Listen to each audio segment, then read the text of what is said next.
നമസ്കാരം. നമ്മുടെ കേരളത്തിലെ ഒട്ടുമിക്ക ഭവനങ്ങളിലും ഉള്ളതാണ് തുളസി ചെടി. ഇതിന് ജാതിമത ഭേദമൊന്നുമില്ല. ഈ ഐശ്വര്യ സസ്യം ഇല്ലാത്ത ഗൃഹങ്ങൾ കുറവാണ്. ഹൈന്ദവ വിശ്വാസികൾ ഇത് വിശ്വാസത്തിൻ്റെയും ആരാധനയുടെയും ഭാവത്തിലാണ് കാണുന്നത്.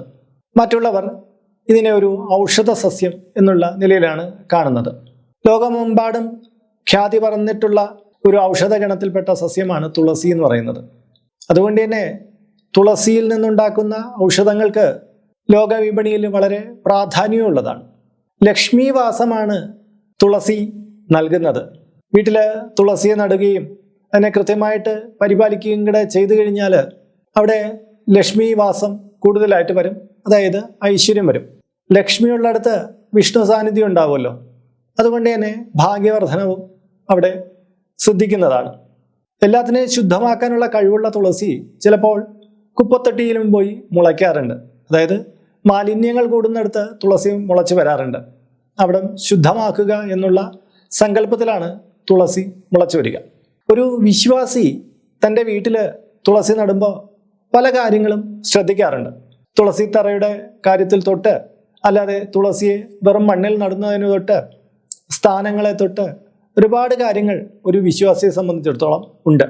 എന്നാൽ ഒരു ഹൈന്ദവ വിശ്വാസി ആയിരുന്നിട്ടും തുളസി ചെടി വീട്ടിലുണ്ടായിരുന്നിട്ടും ഇതിൻ്റെ മൂല്യത്തെക്കുറിച്ചോ അതിൻ്റെ ഔഷധ വീര്യത്തെക്കുറിച്ചോ അതിലെ ഈശ്വരവാസത്തെക്കുറിച്ചോ അറിയാത്തവരുമുണ്ട്. അപ്പോൾ ഇന്നത്തെ വീഡിയോയിൽ തുളസി ചെടി വീട്ടിലുള്ളവർ ശ്രദ്ധിക്കേണ്ടുന്ന 7 കാര്യങ്ങളാണ് പറയുന്നത്. ഇത് വിശ്വാസവും ആചാരവും സംബന്ധിച്ച കാര്യമാണ്. അതുകൊണ്ട് തന്നെ ഹൈന്ദവ പദ്ധതികളിൽ വിശ്വാസമുള്ളവർക്ക് ഇത് പൂർണ്ണമായിട്ട് കാണാവുന്നതാണ്. കാര്യം ഇത് കൃത്യമായി പരിചരിച്ചു പോയാൽ നിങ്ങൾക്കുണ്ടാകുന്ന നേട്ടവും നിങ്ങൾക്കുണ്ടാകുന്ന ഐശ്വര്യവും മേൽമേൽ വരും. എന്നാൽ ഇതിലെന്തെങ്കിലുമൊക്കെ പാകപ്പിഴകൾ സംഭവിക്കുമ്പോൾ ചിലപ്പോൾ ചില അനർത്ഥങ്ങളും വന്നുകൂടാം എന്നുള്ളത് നമ്മൾ മനസ്സിലാക്കണം. നമ്മൾ ഹൈന്ദവർ ആചാരങ്ങളിൽ കൂടുതൽ പ്രാധാന്യം കൊടുക്കുന്നവരായതുകൊണ്ട് തന്നെ ഈ കാര്യങ്ങൾ അറിഞ്ഞു വെച്ചിരിക്കുന്നത് നിങ്ങളുടെ ജീവിതത്തിന് ഒരു മുതൽക്കൂട്ടാകും.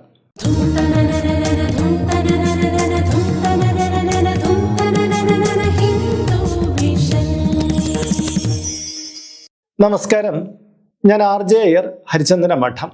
തുളസി ചെടിയെക്കുറിച്ച് ആദ്യമായിട്ട് പറയുന്ന ഒരു കാര്യം, തുളസി ചെടികൾ നമുക്ക് രാത്രി സമയത്ത് നടാൻ പാടില്ല എന്നൊരു വിധിയുണ്ട്. പകൽ വെളിച്ചത്തിലാകണം തുളസി നടേണ്ടത്. അതിന് ഏറ്റവും ശുദ്ധമായ സമയം പ്രഭാതം തന്നെയാണ്. പ്രഭാതത്തിൽ കഴിഞ്ഞില്ലെങ്കിൽ സൂര്യ അസ്തമനത്തിന് മുമ്പ് ആകാം. സൂര്യ അസ്തമിച്ചതിന് ശേഷം ഒരിക്കലും പാടില്ല. പരമാവധി രാവിലെ സമയത്ത് തുളസി നടുക. ഒരു കാരണവശാലും രാത്രി സമയത്ത് തുളസി ഇളക്കുകയോ തുളസി പിഴുത് മാറ്റുകയോ ഒന്നും ചെയ്യരുതെന്നാണ്. അപ്പോൾ നിങ്ങൾ അങ്ങനെ എന്തെങ്കിലും ചെയ്യുന്നുണ്ടെങ്കിൽ, ഏതെങ്കിലും സാഹചര്യത്തിൽ തുളസി ചെടികളൊക്കെ ചിലപ്പോൾ ചിലർ വന്ന് ചോദിക്കും, ഇതിൽ നിന്ന് 2 തൈകൾ ഞങ്ങൾക്ക് തരുമോ? അത് പരിചയക്കാരനാകാം, അടുത്തുള്ളൊരു ആളാവാം, അല്ലെങ്കിൽ ഒരു ബന്ധു ആവാം. ചോദിച്ചു കഴിഞ്ഞാൽ നമ്മൾ മുറ്റത്തേക്കല്ലേ പിഴുതു കൊടുക്കും. രാത്രി സമയമാണെങ്കിൽ ഒരിക്കലും പാടില്ല. അത് ഐശ്വര്യം കെടുത്തുന്ന കാര്യമാണ്. ഇത് ശ്രദ്ധിക്കുക. രണ്ടാമത്തെ കാര്യം, സന്ധ്യ കഴിഞ്ഞാൽ തുളസിയില നുള്ളരുത് എന്നുള്ളതാണ്. ഇത് ഒട്ടുമിക്ക പേർക്കും അറിയാവുന്ന കാര്യമാണ്. സന്ധ്യാസമയം കഴിഞ്ഞാൽ തുളസിയില നുള്ളാറില്ല. പണ്ട് മുതൽ ഔഷധങ്ങൾക്ക് കൂടുതലായിട്ട് തുളസി എടുക്കുന്ന കാലഘട്ടത്തിലും അല്ലെങ്കിൽ വീട്ടിൽ വെള്ളം തിളപ്പിക്കാൻ തുളസി എടുക്കുന്ന കാലഘട്ടത്തിലും ഒക്കെ അതിലൊരു പ്രത്യേക ശ്രദ്ധ കൊടുക്കാനായിരിക്കണം ആദ്യകാലം മുതൽ ഇത് പറഞ്ഞു തുടങ്ങിയെന്ന് തോന്നുന്നു. കാര്യം ഈ സന്ധ്യാസമയത്ത് ചിലന്തിയെ പോലുള്ള ജീവികളൊക്കെ ഈ തുളസിയിലയുടെ അടിയിൽ വന്നിരിക്കും. അവിടെ ചെറിയ മുട്ടകളൊക്കെ ഇട്ട് വയ്ക്കും. അപ്പോൾ ഇതൊന്നും ശ്രദ്ധിക്കാതെ അതെടുത്ത് കൊണ്ടുപോയി ഔഷധങ്ങളിൽ ഉപയോഗിക്കുക, വെള്ളം തിളപ്പിക്കാൻ മറ്റുള്ള കാര്യങ്ങൾക്കൊക്കെ ഉപയോഗിക്കുക എന്ന് പറഞ്ഞാൽ അത് മൂലം ഉണ്ടാകുന്ന വിഷം വന്നു ചേരാൻ സാധ്യത കൂടുതലാണ്. അതുകൊണ്ടാണ് ആദ്യ കാലങ്ങളിൽ വൈദ്യന്മാർ അങ്ങനെ പ്രത്യേക നിഷ്ഠ കൊടുത്തത്. പണ്ടത്തെ കാരണവന്മാരെല്ലാം ഇതിനെ വിലക്കിയത്. മാത്രമല്ല, ഈ സമയത്ത് വിഷ്ണു ധ്യാനനിരതനായിട്ട് തുളസിയിൽ കുടികൊള്ളും എന്നുള്ളത് കൊണ്ടാണ് ആചാരസംബന്ധമായിട്ട് വൈകുന്നേരത്തിന് ശേഷം തുളസിയില നുള്ളരുത് എന്ന് പറയുന്നത്. അത് വിഷ്ണു നിദ്രയ്ക്ക് ഭംഗം വരുത്തുമെന്നും അത് ചില നെഗറ്റീവുകൾക്ക് കാരണമാകും, നമുക്ക് ഐശ്വര്യക്കേടുകൾ സമ്മാനിക്കും എന്നുള്ളതുമാണ് വിശ്വാസം. മൂന്നാമത്തെ കാര്യം, തുളസി ചെടിയുടെ ചുവട്ടിൽ വേസ്റ്റ് വെള്ളം ഒഴിക്കരുത് എന്നുള്ളതാണ്. നമ്മുടെ അടുക്കളയിൽ ഉപയോഗിച്ച പാത്രങ്ങൾ കഴുകിയ വെള്ളം, ചിലപ്പോൾ തുണി അലക്കിയ വെള്ളം, ഇവയൊക്കെ പലരും ചെടികളുടെ ചുവട്ടിൽ ഒഴിക്കാറുണ്ട്. അത് കുഴപ്പമുള്ള കാര്യമൊന്നുമല്ല. കാര്യം എന്ന് പറഞ്ഞാൽ ഈ വെള്ളം വേസ്റ്റ് കുഴിയിലേക്ക് തള്ളുന്നതിന് പകരം ചെടികളെ നനയ്ക്കാൻ ഉപയോഗിക്കാൻ കൊള്ളാവുന്നതാണെങ്കിൽ അപ്രകാരം പ്രയോജനപ്പെടുത്താം. തീരെ മോശപ്പെട്ട വെള്ളം ആരും കൊണ്ടുപോയി ഒഴിക്കാറില്ല. പകരം കുറച്ച് തെളിച്ചമുള്ള സോപ്പ് പുതയുന്ന അധികം ഉൾക്കൊള്ളാത്ത വെള്ളമാണ് ഒഴിക്കാറുള്ളത്. പക്ഷേ എന്തു തന്നെയായാലും ഇത്തരം വെള്ളം തുളസി ചെടിയുടെ ചുവട്ടിൽ ഒഴിക്കരുത്. അതായത് അമംഗളകരമായിട്ടുള്ള വേസ്റ്റുകൾ കലർന്നിട്ടുള്ള വെള്ളം തുളസിക്ക് ചുവട്ടിൽ ഒഴിക്കരുത്. ചാണകം കലക്കിയ വെള്ളം ആകാമെന്ന് പറയുന്നുണ്ട്, അല്ലെങ്കിൽ ശുദ്ധജലം ആകാമെന്ന് പറയുന്നുണ്ട്. അമംഗളകരമായിട്ട് വേസ്റ്റായിട്ടുള്ള വെള്ളം കൊണ്ടുപോയി ഒഴിക്കാതിരിക്കുക ശ്രദ്ധിക്കേണ്ടതാണ്. നാലാമത്തെ കാര്യത്തിലേക്ക് കടക്കുന്നതിന് മുമ്പ് ഇതിന് കീഴെ കമൻറ്റ് ബോക്സിലും ഡിസ്ക്രിപ്ഷൻ ബോക്സിലും നമ്മുടെ വാട്സപ്പ് ചാനലിൻ്റെ ലിങ്ക് കൊടുത്തിട്ടുണ്ട്. അതിലൂടെ ചാനൽ പ്രവേശിച്ചാൽ നിങ്ങളുടെ പിറന്നാളിന്, നിങ്ങളുടെ കുടുംബ അംഗങ്ങളുടെ പിറന്നാളിന് സൗജന്യമായിട്ട് പുഷ്പാഞ്ജലി അർച്ചനകൾ നടത്തിക്കിട്ടുന്നതാണ്. മാത്രമല്ല ഹൈന്ദവ ആചാര സംബന്ധമായ ഒട്ടേറെ കാര്യങ്ങൾ നിങ്ങൾക്കെന്ന് നിങ്ങളുടെ വാട്സപ്പിലൂടെ ലഭ്യമാകുന്നതുമാണ്. നാലാമത്തെ കാര്യം, തുളസി ഇലകളായിട്ട് നുള്ളരുത് എന്നുള്ളതാണ്. ഇത് പലർക്കും അറിയാത്ത കാര്യമാണ്. തുളസി ചെടി ചെന്നിട്ട് ഒരു 5-6 ഇലകൾ അതിൽ നിന്ന് ഇങ്ങനെ നുള്ളി എടുക്കും. പാടില്ലാത്ത കാര്യമാണ്. തുളസി ചെടിയിൽ നിന്ന് നിങ്ങൾക്കൊരു കൊണ്ട ഇറുത്തെടുക്കാം. കുറച്ച് ഇലകൾ ചേർന്ന ഒന്നാണ് ഒരു കൊണ്ട എന്ന് പറയുന്നത്. അതിനെ ഇറുത്തെടുക്കാം. എന്നിട്ട് അതിൽ നിന്ന് ഇലകൾ നിങ്ങൾക്ക് ആവശ്യമുള്ളതായിട്ട് എടുക്കാം. ആ തുളസി ചെടിയിൽ നിന്നിട്ട് ഓരോ ഇലകളായിട്ട് ഇങ്ങനെ നുള്ളിയെടുക്കാൻ പാടില്ലാത്തതാണ്. അത് ഒഴിവാക്കേണ്ടതാണ്. അത് ഐശ്വര്യത്തിന് കേടുവരുത്തുന്നതാണ്. അഞ്ചാമത്തെ കാര്യം, ഒട്ടുമിക്ക പേർക്കും ഭക്തർക്ക് അറിയാവുന്ന കാര്യമാണ്. ഏകാദശിയിൽ തുളസിയില നുള്ളരുത് എന്നുള്ളത്. ഏകാദശി പൂജകൾക്കും മറ്റുമായിട്ട് തുളസി ഇലകൾ ഉപയോഗിക്കാറുണ്ടെങ്കിലും അന്ന് ഏകാദശി ദിവസം തുളസിയില പൊതുവെ ഭക്തർ നുള്ളാറില്ല. ആവശ്യത്തിനുള്ള തുളസി ഇലകൾ തലേ ദിവസം സന്ധ്യയ്ക്ക് മുമ്പേ അവർ കരുതി വയ്ക്കും. ഒരിക്കലും ഏകാദശി ദിവസം അവർ തുളസിയില നുള്ളാറില്ല. പൂക്കൾ മറ്റോ കിട്ടാത്ത സന്ദർഭങ്ങളിൽ അർച്ചിച്ച തുളസിയിലകൾ പോലും കഴുകിയെടുക്കാം എന്നൊരു പവിത്രീകരണം തുളസിക്ക് അർഹതപ്പെട്ടതാണ്. അപ്പോൾ അത്രത്തോളം മഹത്തരമാണ് തുളസിയില. അത് ചിലപ്പോൾ നിർമാല്യം പോലും ആകുന്നില്ല എന്നാണ് അർത്ഥം. അപ്പോൾ ഈ തുളസിയില നമ്മൾ ഏകാദശി ദിവസം നുള്ളാതിരിക്കുക എന്നുള്ളത് പ്രധാനമാണ്. ആറാമത്തെ കാര്യം, തുളസിത്തറയിലെ അശുദ്ധി എന്നുള്ളതാണ്. പണ്ട് കാലങ്ങളിൽ നമ്മുടെ വീടുകളിലെല്ലാം തുളസിത്തറ, മുല്ലത്തറ ഇവയൊക്കെ ഉണ്ടാവും.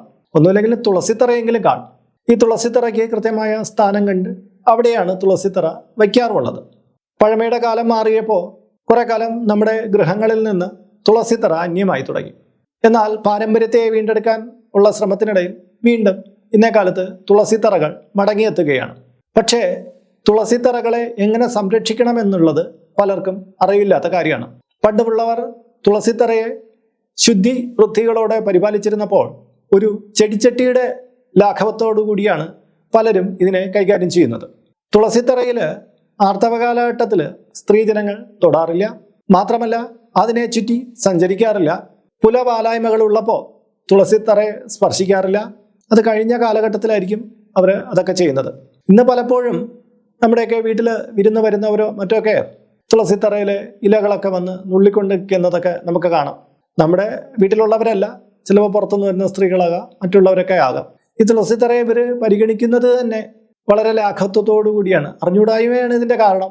പക്ഷേ നമ്മൾ മറ്റുള്ളവരുടെ അടുത്ത് ഇതൊന്ന് മനസ്സിലാക്കി കൊടുക്കാൻ എപ്പോഴും ശ്രമിക്കണം. തുളസിത്തറ അത്ര പവിത്രമാണ്, അത് ഐശ്വര്യദായകമാണ് എന്നുള്ള രീതിയിൽ നമ്മൾ അതിനെ പരിഗണിക്കുകയും അതിന് ശുദ്ധിവൃത്തികൾ പാലിക്കുകയും ഒപ്പം തന്നെ മറ്റുള്ളവർ ഏതെങ്കിലും തരത്തിലുള്ള കാര്യങ്ങൾ ചെയ്യുകയാണെങ്കിൽ, അറിവില്ലായ്മ ചെയ്യുകയാണെങ്കിൽ നമ്മളതിനെ പറഞ്ഞു തിരുത്താനും ശ്രമിക്കേണ്ടതാണ്.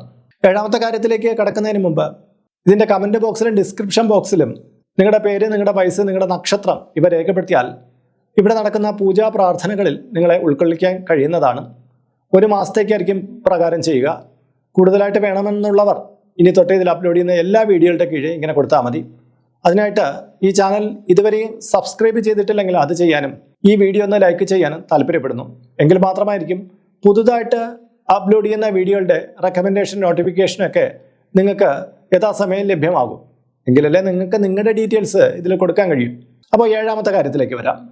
തുളസിത്തറയിൽ തുളസി അന്യമാകരുത് എന്നുള്ളതാണ്. ഇത് മനസ്സിലായിട്ടുണ്ടോ എന്ന് എനിക്കൊരു സംശയമുണ്ട്. തുളസിത്തറയിൽ തുളസി അന്യമാകുക എന്ന് പറഞ്ഞാൽ, ഈ തുളസി എന്ന് പറയുന്നത് കുറേ കാലം അങ്ങ് നിലനിൽക്കുന്ന സസ്യമൊന്നുമല്ല. ചിലപ്പോൾ ഒരു നല്ല കനത്ത വേനലുണ്ടെങ്കിൽ തന്നെ തുളസി കൃത്യമായ ജലസേചനമൊന്നും ഇല്ലെങ്കിൽ അത് പട്ടുപോകാൻ, അതായത് നശിച്ചു പോകാൻ സാധ്യതയുണ്ട്. അങ്ങനെ വരുമ്പോൾ തുളസി ഏതെങ്കിലും കാരണവശാൽ നശിച്ചു പോയാൽ നമ്മൾ അപ്പോഴത്തേക്ക് അതേ സ്ഥാനത്ത് നടാൻ വേണ്ടിയിട്ട് ഒരു കുഞ്ഞ് സസ്യത്തെ വളർത്തിക്കൊണ്ടുവരണം. ഒരു കവറിലോ അല്ലെങ്കിൽ മറ്റൊരിടത്തോ ജലസേചനങ്ങളൊക്കെ നടത്തി വളർത്തിക്കൊണ്ടുവരണം. അപ്പോൾ ഈ തുളസി നഷ്ടമായാൽ ഉടനെ തന്നെ നമുക്ക് മറ്റൊരു തുളസിയെ അവിടെ നട്ടുപിടിപ്പിക്കാം. പക്ഷെ പലപ്പോഴും നമ്മുടെ തുളസിത്തറയിലെ തുളസികൾ നശിച്ചു പോകുന്നത് അതിന് കൃത്യമായ വളമിടാതെ ഇരിക്കുക, കൃത്യമായ തോതിൽ വെള്ളം ഒഴിച്ചു കൊടുക്കാതിരിക്കുക തുടങ്ങിയവ കൊണ്ടാണ്. കാര്യം ഇതൊരു കരിങ്കൽ കെട്ടോ ഇഷ്ടികക്കെട്ടോ അല്ലെങ്കിൽ റെഡിമെയ്ഡായിട്ട് മേടിച്ച ഒന്നായിരിക്കും തുളസിത്തറയായിട്ട് വരുന്നത്. അപ്പോൾ അതിനകത്ത് കുറഞ്ഞ സ്പേസേ ഉണ്ടാവുള്ളൂ. അവിടെ ഉണ്ടായിരുന്ന മണ്ണ് ഇളക്കിയിട്ട് ശീലമില്ലാത്തത് കൊണ്ട് തന്നെ അത് ഉറച്ചതായിരിക്കും. ഇതിൻ്റെ വേരോട്ടം കുറവായിരിക്കും. ഇതിന് ചുറ്റുപാട് നന്നായിട്ട് ചുട്ടുപഴുത്തിരിക്കും.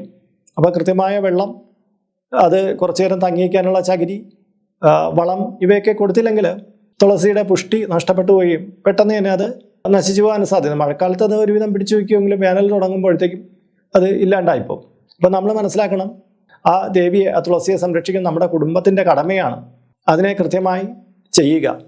ഏതെങ്കിലും തരത്തിൽ അത് ഇല്ലാണ്ടായിപ്പോയാൽ ഉടനെ തന്നെ മറ്റൊരു തുളസിയെ നട്ടുപിടിപ്പിക്കുക. അതുകൊണ്ടാണ് തുളസിത്തറയിൽ തുളസി അന്യമാകരുത്, അത് ഐശ്വര്യം കെടുത്തിക്കളയും എന്ന് പറയുന്നത്. അപ്പോൾ പ്രിയപ്പെട്ടവരെ, ഇന്നത്തെ വീഡിയോ ഇവിടെ പൂർണ്ണമാവുകയാണ്. ഇതുമായി ബന്ധപ്പെട്ട നിങ്ങളുടെ അഭിപ്രായങ്ങൾ, മറ്റ് നിർദ്ദേശങ്ങൾ ഇതിൻ്റെ കീഴെ കമൻറ്റ് ബോക്സിൽ രേഖപ്പെടുത്താം. ഇതിൽ കാണുന്നത് എൻ്റെ വാട്സപ്പ് നമ്പറാണ്. ജ്യോതിഷ സംബന്ധമായതും പൂജാ സംബന്ധമായതുമായ അപ്പോയിൻമെൻറ്റിന് വേണ്ടിയിട്ടാണ് ഇത് നൽകിയിരിക്കുന്നത്. നേരിട്ട് വിളിച്ചു കഴിഞ്ഞാൽ കിട്ടുകയില്ല. നിങ്ങളുടെ പേര്, നിങ്ങളുടെ സ്ഥലം ഇവ രേഖപ്പെടുത്തി വാട്സപ്പിലൂടെ മെസ്സേജ് ചെയ്യുക. അപ്പോൾ അഡ്മിനൊരു മാർഗ്ഗനിർദ്ദേശം അയച്ചു നൽകുന്നതാണ്. ആ മാർഗ്ഗനിർദ്ദേശം അനുസരിച്ച് അപ്പോയിൻമെൻ്റ് എടുത്തിട്ട് വിളിക്കാവുന്നതാണ്. നമ്മളിപ്പോൾ ഒരു സ്റ്റോർ യൂട്യൂബിൽ ആരംഭിച്ചിട്ടുണ്ട്. ഹൈന്ദവ ധർമ്മം അനുസരിച്ച് ജീവിക്കുന്നവർക്ക് പൂജാ കാര്യങ്ങളുമായിട്ട് ബന്ധപ്പെട്ട ചില കാര്യങ്ങളൊക്കെ മേടിക്കണമെന്നുണ്ടായിരിക്കും. അപ്പോൾ അങ്ങനെയുള്ള കാര്യങ്ങൾ നിങ്ങൾക്ക് ഓൺലൈനായിട്ട് എടുക്കാൻ പറ്റുന്ന ഒരു സ്റ്റോറാണിത്. താല്പര്യമുള്ളവർക്ക് അതിൽ പോയിട്ട് അതിൻ്റെ വിലയൊക്കെ നോക്കിയിട്ട് നിങ്ങൾക്ക് താല്പര്യമുണ്ടെങ്കിൽ അതിൽ നിന്ന് മേടിക്കാവുന്നതാണ്. ഇങ്ങനെ നോക്കിയാൽ മതിയാകും. വീണ്ടും മറ്റൊരു വീഡിയോയിൽ മറ്റൊരു വിശേഷമായിട്ട് കണ്ടുമുട്ടാം. അതുവരയ്ക്കും നമസ്തേ.